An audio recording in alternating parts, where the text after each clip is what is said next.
ទីបំផុតរបួស8 ปีត្រូវបានលុបហើយក៏លែងមានការជិះចាប់ទៀតដែរពីព្រោះ Inter Miami របស់ Lionel Messi បានធ្វើការយកឈ្នះនៅពានរង្វាន់ MLS Cup ទល់ជាមួយនឹងក្រុមបាល់ទាត់ Vancouver Whitecaps របស់ Thomas Muller មិនមែនរបស់ពួកគាត់រៀងៗខ្លួនទេក៏ប៉ុន្តែពួកគាត់អញ្ញបានថាជាកីឡាករតំណាងយើងចងចាំបានថាកាលពីឆ្នាំ2020កីឡាករទាំងពីរបានធ្វើការជួបគ្នានៅក្នុងលទ្ធផល8 ពីរដែលបងប្អូនបានតែរំលឹកជារៀងរាល់ថ្ងៃនោះគឺឥឡូវនេះអាចនិយាយបានថាសម្រាប់ Lionel Messi គឺត្រូវបានបោះចោលហើយពីព្រោះថាជ័យជំនះ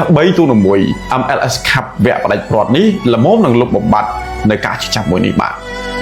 និយាយលេងទេបងប្អូនបាទ Lionel Messi ពិតជាធ្វើបានល្អមែនតើបើជូនគ្រាប់បាល់បាន2គ្រាប់នៅវគ្គដាច់ព្រាត់ពិតជារំភើបសម្រាប់គាត់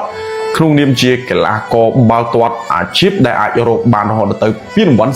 48គ្រឿងនៅក្នុងឈ្មោះគាត់ហ្នឹង